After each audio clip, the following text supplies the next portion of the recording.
guys doing today? Pretty good. Hey man, I'm breathing and I'm not in jail, but the day's not over yet. Well, it is Comic-Con, so there's My lots buddy of time. Eric and I still have plenty of time to screw it up. Tijuana's 5 feet that way. Exactly. The tram actually 5 runs feet. to Tijuana, we found out the other day. The tram outside runs to Tijuana. No kidding. Yeah. One way, right? Just one way, yeah, you can't get back. And then it's ole. Is this you guys' first Comic-Con, or have you been here? No, it's not your first Comic-Con. You've been to obviously. what, half a dozen? He was going to cons before cons were cons. Yeah. I was. People don't. Eric knows this, but I was the entertainment of the Last Supper. So in those days, I was Sheppy of Arimathea. Jesus, Speaking what of a which, party! Can you sign my Last Supper poster? Yeah. Can you sign Got a this, cocktail this napkin Shroud with of Mary Turin that I Magdalene's have? number on it. This is actually, I believe, my 24th or 25th. Oh my God. And the reason is because let's see, no, 23rd or 24th. The first one I went to was in 1993 to promote Animaniacs. Oh my God, that's awesome. Oh, you did? Oh, well, I was Yakko. Oh my god. Oh my god, you just made my life. Oh, how about that? You can come up to the water tower anytime, honey. Hey, wait a minute. Yeah. What else you got? Yeah, exactly. But so I've been doing this a long time, and it definitely, I have to say, back then it was kind of like, wow, I've not really been around this. This is pretty remarkable, and it has gotten out of control. Yeah. What do they say? 160,000 people. Yeah. Easily. Something Every like year. that. It's like a big It's catamaran. insane. Well, It's bigger. And there's people who aren't even coming to the keep con or are going. just down here going, because there's like 5 or 6 conventions that have sprung up around Comic-Con that you can go to now. Well, from what I Yeah. understand, though, that when the day after, or the day this is over on Sunday, and the tickets for next year go like that, Yeah. right? Yeah. Yeah. Basically, a lot of people, what they'll do is they'll buy like the cheapest possible ticket just so they can get the pre-reg. I see. So like, So they're in. So they're in, Yeah. yeah. It's It's crazy. ridiculous. I had to do it the hard way. I had to get on Ninja Turtles. Yeah, exactly. We got to get hired first to get Man. Oh, such a struggle. So, season 5 of Ninja Turtles. First of all, my first question: has it gotten any less weird for you now that someone else is playing your character? Listen, I have been so lucky to have been. I'm 50% of the Ninja Turtles already. Yeah. I was Raphael in the original show, Right. and now I get to be Donnie, and Eric has done Donatello, and Raphael too, right? Technically, Raph, Donnie, and then possibly today, Leo. How about that? Yeah, Almost all. almost all. So You're, he's you're ahead in of me. 3/4. Yeah, You just gotta work on the surfer dude for Mikey. he can do that. He can do But- anything. But he's kind of perfect. We all know Sipes is going to live forever. Yeah. Did you know that he's 103 years old? He is he's a real He's turtle. Makes sense. Remarkably preserved. It's it's been an unqualified privilege to have worked on 2 iterations of this show that have become. The first one started it, and irrespective of whatever happened, I could have died saying, well, if nothing else, I was the original Raphael. Yeah. And it has become so well known around the world that you could hear, David Attenborough doing a nature documentary and saying, The 4 turtles. that's right, here. we're here on Galapagos Islands talking to the turtles, not the ninja variety, mind you. Because that's just how ubiquitous this franchise has become. So to be able to not only work on it again, meet nice people like you, consistently be able to be in a position where folks want to talk about it, get to work with my new friends, folks who are coming in. There's a new group of people that come in every few years, and several folks, Eric, people like that just kind of rise to the top, and everybody goes, God, have you heard this kid, Eric Bowser? I want him dead. I want his family dead. I want his house burnt to the ground. Let's be honest. The only reason why we're here is because of guys like you. I grew up watching pretty much all of the shows that you've been on, all the shows, and all the good ones, anyways. And if it weren't for his work and his continued legacy, now my kid can go to college. Here. Thanks for doing a good job. Thanks, man. well done.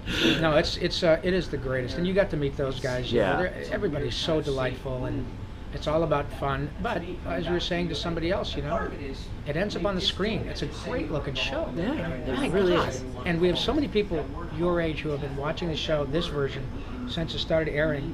And at the beginning, my son included. My son is 32, and he was around when I was doing the original one. So it's a very special franchise to millions of people. And so, not unsurprisingly, when this show began, there were a lot of people going, "Oh man, are you kidding me? Ninja Turtles? It's got to suck." And they watched it and they kind of said, "Are you kidding me?" Raise the bar. Really. It's amazing. I said to them over there, but I think it is my favorite version of the Turtles. I've heard many it's people great. say that your age. And that is a testament to the fact that Ciro and Brandon, are fans, and they respect the fan base so much. They haven't forgotten. Eric had mentioned that before, that they totally get it. As far as like storytelling, it's not just, okay, we're going to take these characters that we all know and love and just put them here, put them on a backpack, or put them somewhere. It's all that comes after the fact that, wow, there's a demand to watch it. Yeah. You tell a great story first, and then you get the lunchbox. You're not going to go out and buy the stuff because it sucks. You're going to get it because, man, this is a reminder of why I grew up loving it, and now why I love it now. It's completely different. Well, and I'm sorry, go ahead. I grew up with the movies, but they were always tied to summer camp for me. Yeah, so that always got a little good painful. analogy. Yeah. And so, like, seeing the new series, I was just like, oh my god, this is so cool, and it made me like love this franchise again. And like, isn't that great? Just the characterization too, I think, is so amazing, because I feel like these characters, it could be easy to just kind of do the easy, like, let's just make a kids show, like, let's just phone it in, cash the check, but like, God bless you. They do like an amazing stuff. No, you get it, and that is by design. We were talking earlier, and as I said to Kyle, one of the other folks, is I've had the good fortune of working on Animaniacs, Pinky and the Brain, and Jimmy Neutron, and Hysteria, and all this great stuff. And what's that? It's just my favorite. Oh, did you like Jimmy Neutron? Yeah. I'm Carl. Hi, are you married? I am. You want to be our So what we're getting on camera, everyone, is him hitting on my wife in every cartoon voice he has. Well, now it's like, "Narf" to you. But the thing is that in all of those instances, and including this one, the creators do not ever condescend to the audience. They don't assume that the kids, the 10-year-old whatever, aren't smart enough to get hip jokes. And yet there's enough that if they don't necessarily get a cultural reference, they will get it down the road. And that is why people love Animaniacs still, because they watched it at 8, 9, or 10 years old and heard United States, Canada, Mexico, Panama, and now they watch it on Netflix and go, oh my God, I had no idea what that meant. And now I get it. That is by design. It was by design in Rocky and Bullwinkle. It was by design in Looney Tunes, and it is the same way with these guys. And you guys are a testament to exactly what they wanted.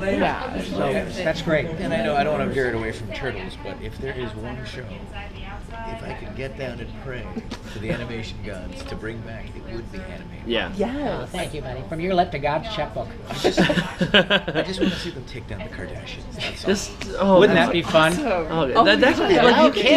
could do Animaniacs as not like a raunchy version, but like an Adult Swim show. Like you could do it late at night and just hit the adult humor. Well, all the I remember time. to this day. I remember when we recorded an episode, and again, not to get too far afield, but hey, these guys all loved Animaniacs. That's one of the reasons they hired me. But there was an episode in which Yakko, my character, was a private detective, and I said something about We need to get fingerprints. and Oh God! Dot walks in holding prints. Oh, And I said, fingerprints. She goes, fingerprints? I don't think so. And I remember reading that, going, there's no freaking way they're getting this past the broadcast standards and practices. And it got through, and people continually, especially with the sad passing of Prince, the next day it was like, oh my God, I remember this. Fingerprints? I don't think so. But it was a remarkably fun show, and I believe I will be in my 80s, but I believe that this show is just in time to play Leonardo. Well, turtles live a long time, knock wood. But I believe that this show, if and when they rerun it down the road, you guys will be older, but you may have nephews or nieces or whatever, and go, oh my God, this Ninja Turtles thing is still going, and they made this in 2012. It's a great show. It's a great franchise, and when you can have something that tells stories, updates the franchise so that your age group loves it, who was in love with it as children, and they sell product, then they're making money, they've captivated an audience, and that's what this is about. It's not, as you said, not just to sell action figures. It's a huge tribute. It's longevity in a show. Like, if you can tell great stories with already amazing characters, why not? Yeah. Like, and again, for years to enjoy, people will look back at this one too as the original as well. So. Well, and the Turtles are such an easy, like, it's not an easy, but such a great dynamic to build on because they're each one of them has like their own like core character, but each one of them can like you can add so many layers on top of like Donatello does machines. Well, you can add 15 layers on top of that. Well, and like, you know what was one of the things that was so cool is in our iteration, Donatello has this interspecies romance with April. Yeah. And so they all automatically, the whole fan base starts doing Apritello. And April gives him Oh, yeah. a little Yeah. kiss Shipped as and he hard as freaks get. out, and it's Beauty and the Beast, right? So all of a sudden, you garner a whole level of fandom from little girls who love the romance between Donatello and April. I love that they added that. For the Isn't show. that It's great? Such a great storyline. It's so great. It's not, and yeah, there's action. There's a little bit that's pretty intense, man. Yeah. Some of the gnarly creatures that they have to fight. But all of a sudden, you get a shit pile of little girls. That's probably not the way to say it. Who love the show because, oh my God, I love that Donatello and April. I love that he's a turtle and she's human, and you know it's really. And now Casey Jones it's a love triangle. Yeah. It's a soap opera. Yeah. So that adds a whole other level, and that's very courageous of them to go down there, which is ostensibly an action adventure show. Yeah. So good for them. Yeah. You know, I love that. cool. I'm just All right, waiting well, for we- Tiger Claw and Splinter to have like a Tom and Jerry That would be amazing. That would be Or a romance, with front. right? Well, that is We'll what see. the chase is Yeah, about. exactly. Oma. All right. Well, thank you guys very much. It was a pleasure talking to you both. Thank you, buddy.